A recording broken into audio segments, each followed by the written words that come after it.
All Day Today, All Night Tonight. Ese calixto interpretado por Un Solo Pueblo a mediados de los años 80 se convirtió en una canción muy popular y nos permite a nosotros hacer la apertura para el programa Viaje en el Tiempo a través de cada una de las frecuencias del sistema La Radio del Sur. Bienvenidos entonces a este programa de aproximadamente 45-50 minutos en el que tratamos temas inherentes a nuestra historia, pero también cuando esa historia es noticia. Y obviamente tratamos de llevarles a ustedes informaciones más allá de lo ya conocido en razón de las revisiones documentales, de los registros bibliográficos nuevos, etc. Así que hemos de trabajar con mucho gusto y placer para ustedes en la presidencia de la Radio del Sur, Nieves Valdés, en la gerencia de contenidos, Tamar Sánchez, en la coordinación de operaciones, un equipo de profesionales, ingenieros y especialistas en sonido de la Radio del Sur, y quien les habla, un servidor y amigo Aldemaro Barrios Romero, que con gusto estaré acompañándolos durante esta hora. Bueno, los que van a ver este programa a través del canal YouTube @Viaje en el Tiempo 4348 pudieron haber visto y también recordado las imágenes de Un Solo Pueblo de los años 80. Allí estaba Sorena Valdivieso, que fue esposa de uno de los Querales. Bueno, están los hermanos Querales, Francisco Pacheco, muy jóvenes, tocando esa interpretación de El Calixto, que también nos evoca a recordar a Lulú Basanta. Saben, aquella que decía y cantaba y compuso la canción Guayana es, que por cierto tiene un sentimiento ahí con relación a la Guayana Esequiba. A propósito que hoy vamos a hablar de la Guayana Esequiba y de la usurpación y otras situaciones novedosas desde el punto de vista de lo histórico para conocer el presente y pensar en las perspectivas históricas de la que hablaba Carrera Damas. Este calixto Guayana es de Lulú Basanta. Ella decía que el calixto debía ser una protesta social, musical, para demandar las exigencias populares, como lo hizo en ese calixto del año 1966, cuando pide que le devuelvan la Guayana Esequiba a Venezuela. Lulú Basanta nació un 24 de febrero de 1932 y falleció en el 2011. Una maestra, precursora del calixto del Callao, compositora, que además de otras canciones como las que le hizo en honor a Isadora Agnes. Bueno, ella formó parte de las comparsas de Isadora Agnes y su nombre trascendió más allá de las fronteras como compositora de calixto y también como madama dentro de las coreografías que hacían para las celebraciones en carnaval o los bailes de calixto, de la cual ella era una representante genuina. Por cierto que ese año que Isidora cantaba con Lulú Basanta sus canciones, Lulú escribió esa canción en torno a la fijación, ¿no? Que hubo, la fijación política, histórico-política que hubo con relación a la isla de Anacoco, que era una isla ubicada en medio del río Cuyuní, aproximadamente a 25 kilómetros, 28 kilómetros del este, ¿no? El propio límite del estado Bolívar. Bueno, miren, yo estuve buscando esa canción, vamos a tratar de hacer unos arreglos de orden auditivo o de audio para poderla colocar y que ustedes la contextualicen, porque curiosamente la canción no aparece en internet. Es decir, aparecen las imágenes de Lulú Basanta, pero no aparece el sonido con que ella compuso esa canción de Guayana es. Entonces hoy vamos a prepararnos para la clase de hoy. Hoy hemos de tener algunos elementos en relación al tema de la usurpación de la Guayana Esequiba. Pero antes yo quería hacer una recomendación, este libro que nos acaba de recomendar el profesor Alexander Torres Iriarte, quien es magíster en Sentiaron en Historia y doctor en Estudios del Caribe. Alexander Torres Iriarte escribió este libro, Visión del País y la concepción de la historia de Enrique Bernardo Núñez. Creo que Enrique Bernardo Núñez se ha convertido, sus tesis, su posición, sus reflexiones sobre Venezuela y sobre el mundo se han reivindicado estos días. Y un poco para entender ese presente geopolítico actual, es necesario revisar esos documentos, esos libros, que nos permiten entonces tener una conciencia histórica sobre lo que ocurre, lo relativo a las relaciones de Venezuela con Guyana, que constantemente debemos recapitular, revisar algunos antecedentes en unas relaciones que fueron de orden dependiente, que para ellos siguen siendo unas relaciones con los centros de poder de orden neocolonial y que hoy podemos ratificar o colocar en la categoría que desarrolló el sociólogo norteamericano Immanuel Wallenstein cuando analizó las diferentes relaciones geopolíticas entre los centros de poder y las periferias. En este caso, el centro de poder, esa tesis de Wallenstein, que identifica cómo se construyen las relaciones de dependencia estructural entre Washington, para nuestro caso, y la periferia de países de América Latina y del Caribe, que es la situación actual con relación a Venezuela y Guyana. Pero lo primero que debemos destacar, haciendo un recorrido retrospectivo, histórico, es que cuando se independizó Guyana, Guyana representó una amenaza para los Estados Unidos.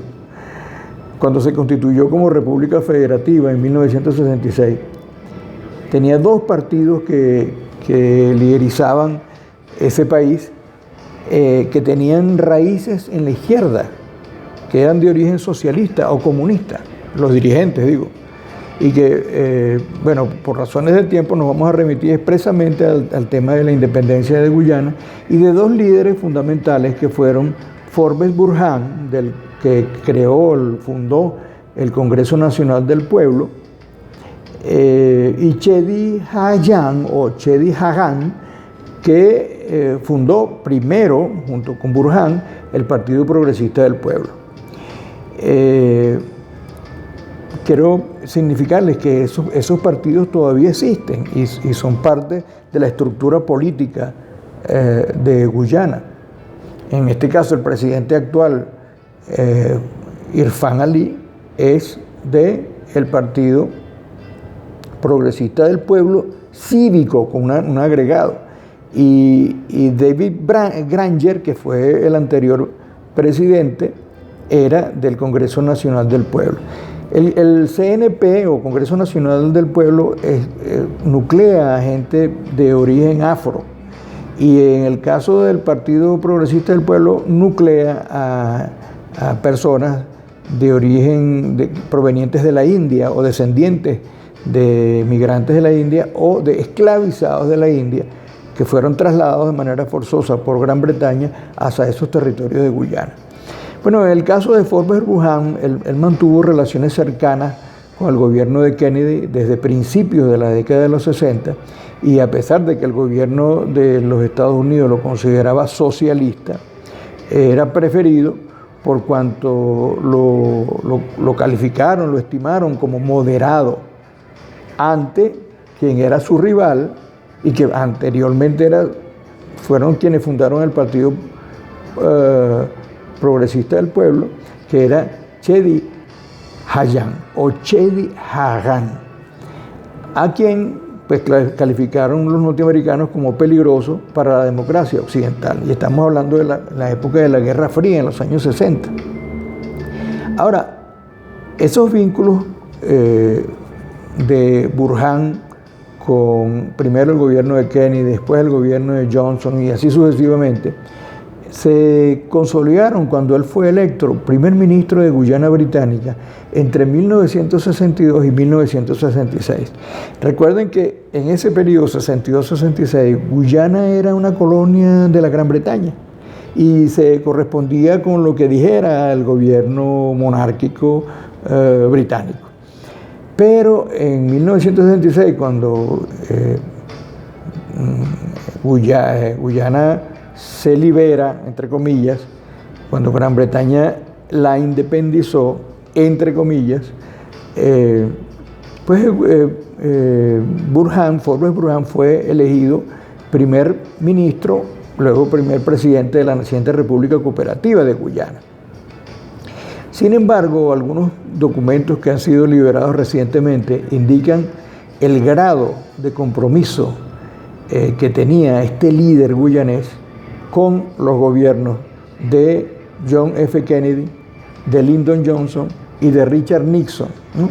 Él muere posteriormente, pero digamos hubo una total dependencia con las decisiones de la diplomacia norteamericana y los destinos de Guyana, a pesar de que en el gobierno de Burhan hubo nacionalizaciones. Guyana llegó a ser parte y es parte del grupo de los no alineados, y esa información, tanto las nacionalizaciones como el ingreso de Guyana a los países no alineados, al grupo de países no alineados, fue recibida en los círculos de poder de los Estados Unidos como una traición. Y a pesar de ello,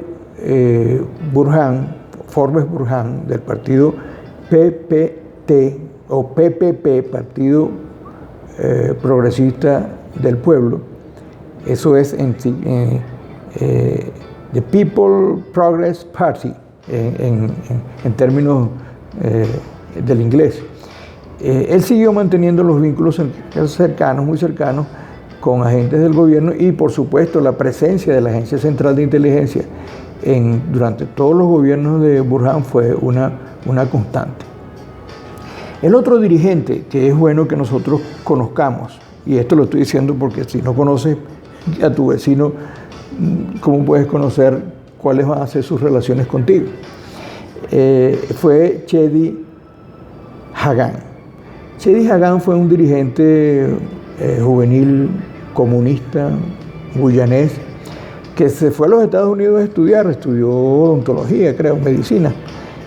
Y en los Estados Unidos, se graduó, hizo su vida y se casó con Janet Rosenberg, con quien compartió toda una vida de su trayectoria política. Incluso Janet Rosenberg, Hagan, llegó a ser presidenta de Guyana cuando este murió y ella le sucedió. Fue la primera mujer y creo que hasta ahora la única mujer guyanesa, a pesar de ser norteamericana, en haber asumido el rol de presidenta de Guyana. Pero Chedi Hagan fundó el Partido Progresista Popular con la colaboración de Forbes Burhan en 1950. Recordemos que en este momento estaba en pleno desarrollo la Guerra Fría, y estos individuos eran vistos con ojos arisca por parte de los Estados Unidos. Posteriormente se entablan divergencias entre Burhan y Hagan y deciden separarse. Por una parte, Hagan se queda con el Partido Progresista Popular y Burhan crea el Partido Congreso Nacional del Pueblo, que hasta el día de hoy existe y que forma parte de ese bipartidismo adoptado de la doctrina norteamericana. Chedi Hagan fue presidente de Guyana entre 1992 y 1997. Tuvo 28 años en la posición hasta que ganó las elecciones presidenciales, pero fue un mandato, efímero. Ya era un hombre enfermo, ya estaba en sus últimos días, Sin embargo, se dice que su mandato presidencial fue de orden social, un renacimiento del movimiento de la Unión de los Guyaneses, y que pretendió mejoras para la población en cuanto a los términos de educación e infraestructura nacional. Eso quiere decir que durante el gobierno de Burhan pocas cosas se hicieron en función de lo social. Cuando Cheddi Jagan asumió la presidencia, ya no estaba alineado con el marxismo-leninista, ya no era comunista y había renegado de su posición ideológica para convertirse entonces en un socialdemócrata. Pero para contextualizar a ambos hombres, estos dos renegaron su condición original de socialistas y comunistas y terminaron como socialdemócratas, pero no solamente eso, sino que constituyeron toda la estructura dependiente en economía, en política del sistema norteamericano, a tal extremo de que que copiaron el bipartidismo norteamericano como hubo aquí durante los 40 años de punto fijismo, que era Acción Democrática y COPEI, lo demás no contaba. En el caso de Guyana, precisamente por mantener una posición de dependencia neocolonial con Estados Unidos y con Gran Bretaña, recordemos que el ejército de Guyana lo formó el ejército inglés o el ejército británico, y hasta nuestros días reciben esa formación. Además son parte del Commonwealth, que es una suerte de comunidad británica que en razón de las independencias, entre comillas, de algunas de las naciones que eran colonias, pues ahora forman parte de una comunidad internacional donde están todas las colonias y que corresponden a políticas neocoloniales de Gran Bretaña. En toda esta síntesis que estamos haciendo para lograr una aproximación sobre las relaciones Guyana-Venezuela, bueno, hay libros, por ejemplo, este libro que es un libro producido en Mérida del año 65, Usurpación de la Guayana Esequiba, pero también hay otros aquí, por ejemplo, Notas históricas sobre el Esequibo, de Orlando Cardoso, que revela algunas informaciones de interés que nos sirvieron para este trabajo. Pero sobre todo, los documentos que vamos a ver ahora son documentos que no han sido reportados en ninguna bibliografía, porque es parte de la búsqueda, digamos, rigurosa para encontrar nuevas informaciones. Recordemos que el año 1966 se firmó el Acuerdo de Ginebra, y ese mismo año, en marzo de 1966, el presidente Leoni envió una comisión, digamos, de representantes del gobierno nacional para conversar con el presidente Johnson sobre varios temas. Entre otros temas hablaron del tema petrolero, hablaron de un préstamo de $12 millones, que por cierto Leoni negó que lo habían recibido. Sí lo recibieron a objeto de derrocar la guerrilla. Era un financiamiento sobre todo en el área militar y en asesoría para derrocar a la guerrilla. Entonces, en este documento también se habla de las relaciones con Guyana, y les voy a leer brevemente lo que el Departamento de Estado señaló o transcribió de esa conversación sostenida entre Lyndon Johnson, presidente de los Estados Unidos, el ministro de Relaciones Interiores, Gonzalo Barrios, el ministro de Petróleo, Pérez Guerrero, entre otros. Digamos, esos eran los más importantes. Y ahí estaba el embajador de Venezuela en los Estados Unidos, el doctor Enrique Tejera París. Dice la nota del Departamento de Estado: Barrios, es decir, Gonzalo Barrios, luego recurrió a la disputa fronteriza de la Guayana Británica, afirmando que el presidente Leoni le había encargado que dijera que Venezuela quería una solución pacífica y deseaba mantener la Guayana Británica fuera del alcance de los demagogos comunistas. ¿A quién se refiere con demagogos comunistas? A Cheddi Jagan porque ya Burhan estaba entregado a los gringos. Ya que no solo sería una amenaza para el hemisferio, sigue la nota, sino que una amenaza directa para Venezuela. Dice la nota, Barrios no propuso ninguna solución en particular, eso es sincero, ¿no? Gonzalo Barrios no propuso nada en concreto, pero sugirió que el presidente Johnson buscara luego lograr una mayor comprensión del problema por todas las partes, especialmente las británicas. Es decir, Gonzalo Barrios deseaba que intermediara Estados Unidos con Gran Bretaña. Imagínense ustedes poniéndole carne a Zamuro para lidiar con otro Zamuro. El presidente Johnson dijo que la política de Estados Unidos era evitar involucrarse en disputas fronterizas. Mentira, se involucraron hasta los tuétanos. Y dudaba de que dicha participación fuera útil o aceptable para las partes.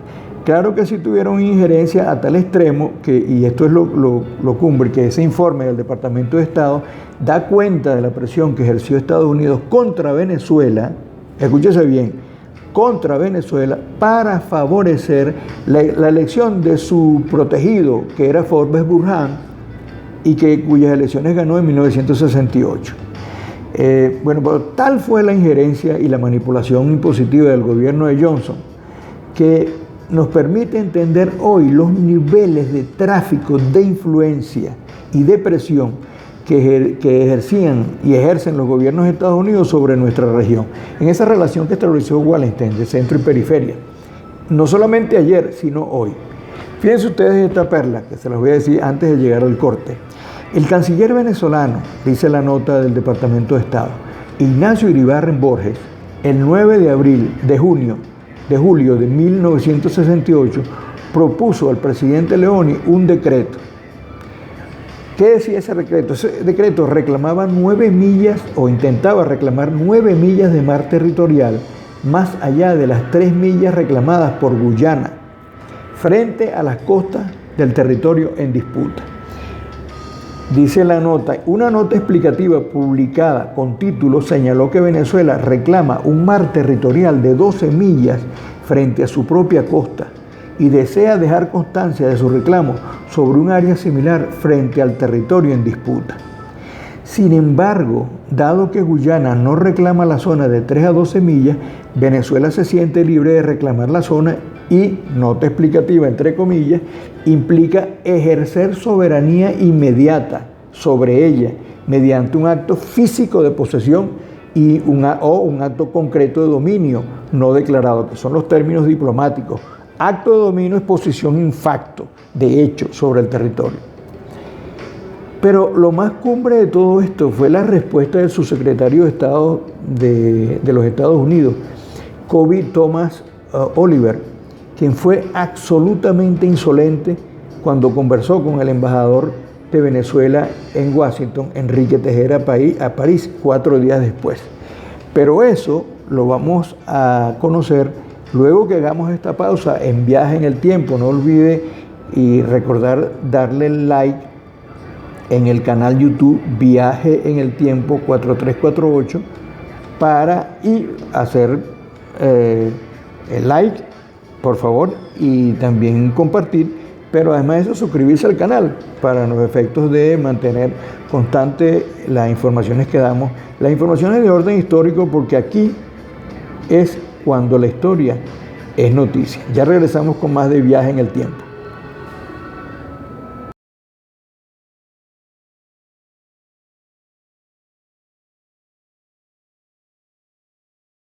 Regresamos a Viaje en el Tiempo. Y habíamos quedado en la anterior sección sobre la respuesta que dio el subsecretario de Estado de Estados Unidos, Kobe Thomas Oliver, a nuestro embajador en los Estados Unidos, el doctor Enrique Tejera París, sobre la controversia por un decreto que iba a firmar el presidente Leoni y que luego aparentemente se retractaron. El subsecretario de Estado le dijo que si Venezuela tuviera la intención de ejercer derechos de soberanía en una zona de 3 a 4 millas frente a Guyana, Estados Unidos tomaría la situación, entre comillas, muy seria. El subsecretario señaló, además, de que el gobierno de Estados Unidos no reconoce mares territoriales de 12 millas, no acepta la validez del decreto si implica ejercicio real de soberanía, y si el asunto surgiera en foro internacional no podríamos apoyar a Venezuela. Este es un telegrama que hicieron circular el Departamento de Estado a todos los puestos de república en la Embajada de los Estados Unidos en América. Y fue realizado el 17 de julio de 1968. Pero en esa misma comunicación, en ese mismo informe, el subsecretario de Estado, Oliver, señaló: el año pasado Venezuela ocupó la pequeña isla fronteriza de Anacoco, la mitad de la cual reclama Guyana. Cuando la disputa surgió sobre el asunto de Anacoco, a principios de verano del 67, alentamos al presidente Leoni a recibir un emisario de Guyana, Estados Unidos intermediando, ¿no?, con Guyana y Venezuela. Las conversaciones dieron como resultado un alivio de las tensiones y aseguraron al gobierno de Guyana que Venezuela no tenía intención de usar la fuerza en la disputa y que el asunto se trataría en voz baja durante el periodo preelectoral en Guyana. Era periodo preelectoral en Guyana y era periodo preelectoral en Venezuela. Recordemos que en ese año ganó la presidencia de Rafael Caldera. En ese momento las tensiones estaban muy intensas, ¿no? El embajador de Venezuela cedió a la presión, igual que el presidente Leoni, y un telegrama desde Georgetown, enviado por el Departamento de Estado a Georgetown y a Caracas el 20 de julio de 1968, informó que el presidente Leoni de Venezuela, en presencia del ministro de Relaciones Exteriores, ese era Ignacio Iribarren Borges, aseguró que no ocurriría incidente y que se respetaría el derecho de paso inocente. ¿Qué es paso inocente? Paso inocente es un principio en el que todo buque mercante y de guerra, tiene derecho al paso inocente por el mar territorial de cualquier estado, y esto permite que el comercio marítimo se lleve a cabo con fluidez. Pero fíjense ustedes, naves de guerra entrando en territorio venezolano, naves de guerra extranjeras entrando en territorio venezolano. Esto es lo que decían los norteamericanos. El telegrama informaba que estas garantías fueron transmitidas a Burham tras su reunión con el subsecretario de Estado, Katzenbach. Es una información que es nueva para nosotros porque no había sido revelada, está en los documentos del Departamento de Estado. Cuando Rafael Caldera ganó las elecciones en 1968, el asunto quedó en el olvido diplomático y no fue sino hasta que Chávez y Maduro pues revolvieron los papeles, revisaron los papeles y se dieron cuenta de la cantidad de insolencias que habían ocurrido, que siguen ocurriendo hoy día, y exigieron respeto no solamente para Venezuela, sino para los pueblos de América Latina. Esto es justo entenderlo en razón del tiempo, pero también es bueno reconocer que en diciembre de 1968, dicen los documentos del Departamento de Estado, el asistente especial del presidente Johnson, Walt Whitman Rostow, en Washington, envió un memorándum al presidente que decía: 3 de diciembre de 1968, todavía están demasiado reñidas, entre comillas, las elecciones para convocarlas, y Caldera se aferra a una estrecha ventaja sobre Barrios. Digo esto para relacionado con el tiempo histórico de los conflictos que había internamente en Venezuela con relación a las elecciones en Venezuela y en Guyana de manera simultánea. Dice Rostow, el candidato de Acción Democrática, es decir, Gonzalo Barrios, estaba, en desventaja con relación al otro candidato, que era Caldera. Decía él: cualquiera de los dos sería satisfactorio desde nuestro punto de vista, aunque Caldera probablemente adoptaría una posición algo más nacionalista en cuestiones económicas. Pero no fue así, sino todo lo contrario. Caldera abrió las puertas al imperialismo norteamericano, siguieron las concesiones. El caso de Guyana prácticamente lo engavetó, lo congelaron durante no sé cuántos años, 12 años, y bueno,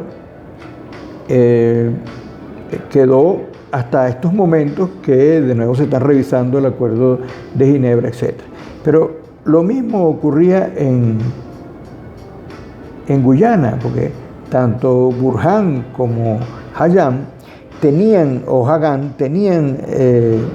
conflictos electorales por ganar, y los Estados Unidos propugnaban porque Burhan ganara, que le era favorable. Al final los dos le fueron favorables. Ambos tenían raíces, de ambos líderes, tanto Hagan como Burhan, eran de origen hindú o de la India. Bueno, de padres hindúes, abuelos hindúes traídos forzosamente por el Imperio Británico a Guyana desde mediados del siglo XIX, con el objeto de colonizar los espacios de la Guayana Esequiba, para reforzar los intereses colonialistas y los intereses de la extracción del oro, sobre todo. No se hablaba entonces de petróleo, sino de oro.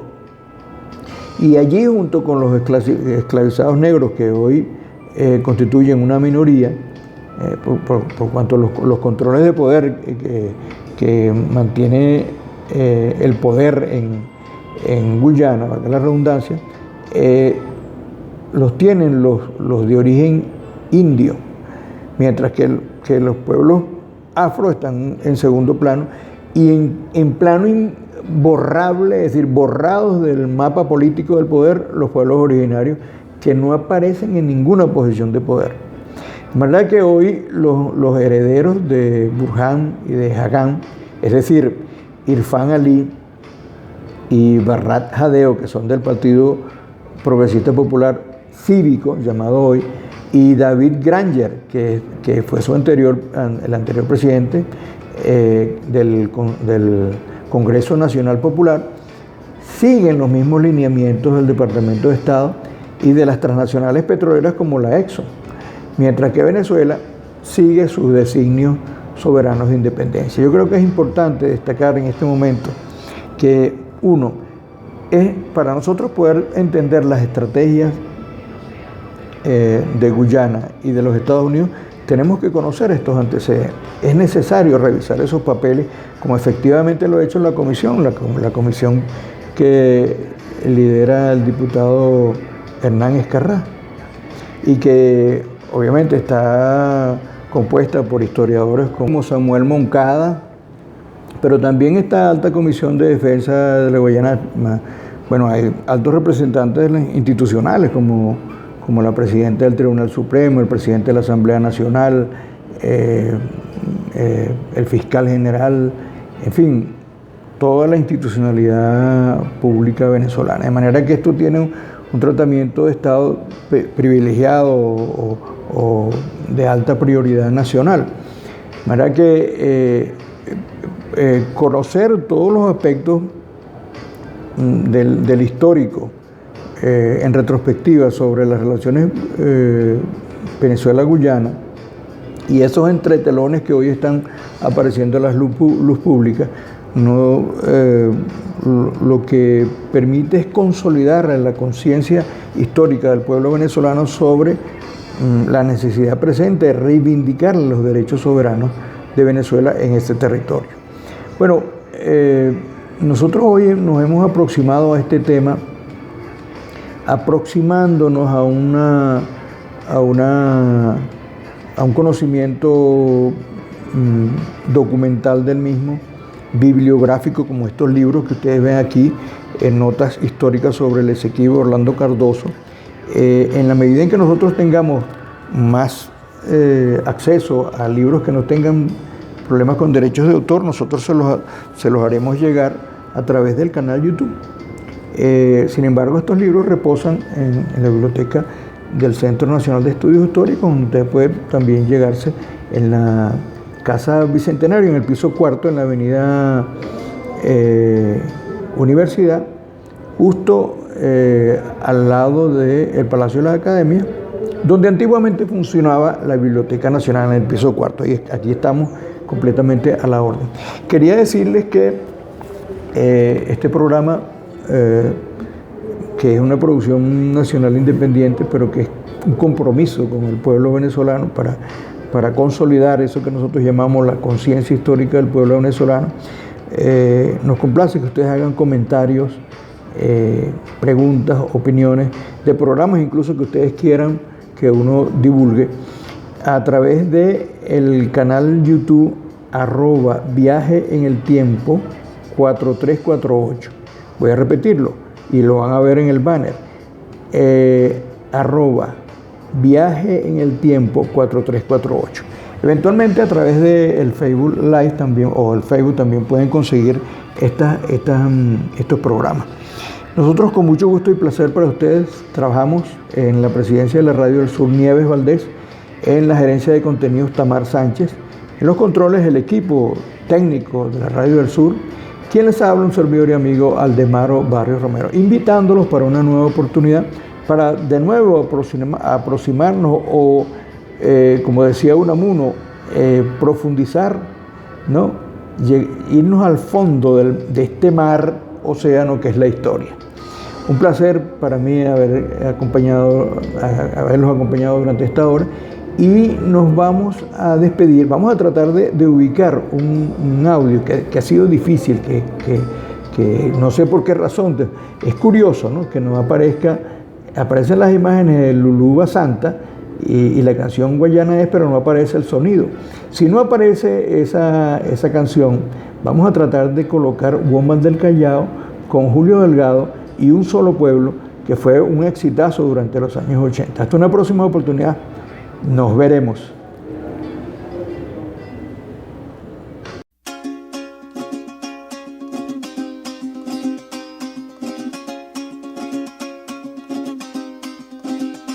Tiene mucho heart, tiene mucho tempo, tiene mucho down, Woman del Callao.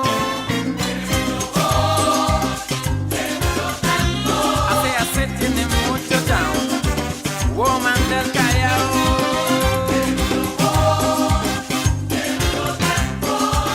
Tiene mucho down, Woman del Callao.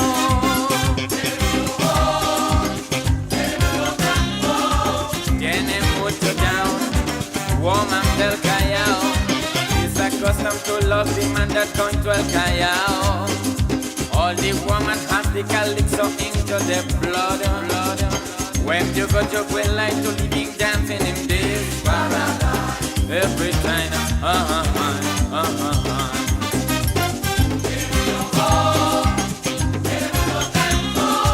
Y tiene mucho down, Woman del Callao. Hace tiene mucho down, Woman del Callao.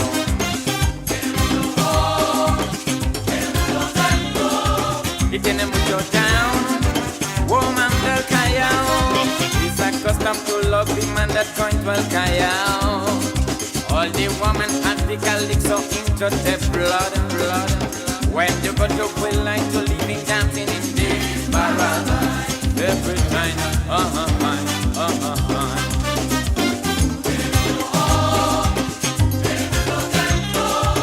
Tiene mucho down, Woman del Callao.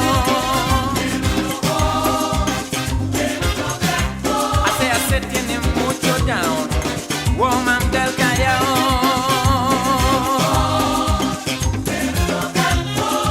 Tiene mucho down, Woman del Callao.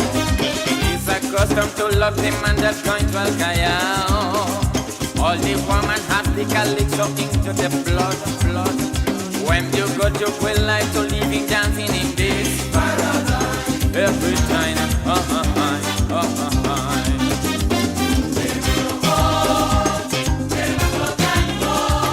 Tiene mucho down, Woman del Callao.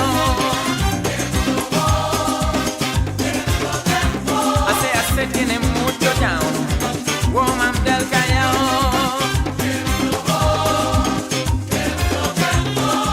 Tiene mucho down, Woman del Callao. It's accustomed to love the man that's going to El Callao. All the women have the calypso into to take blood, blood. When you go to well like to living dancing in peace. Every time,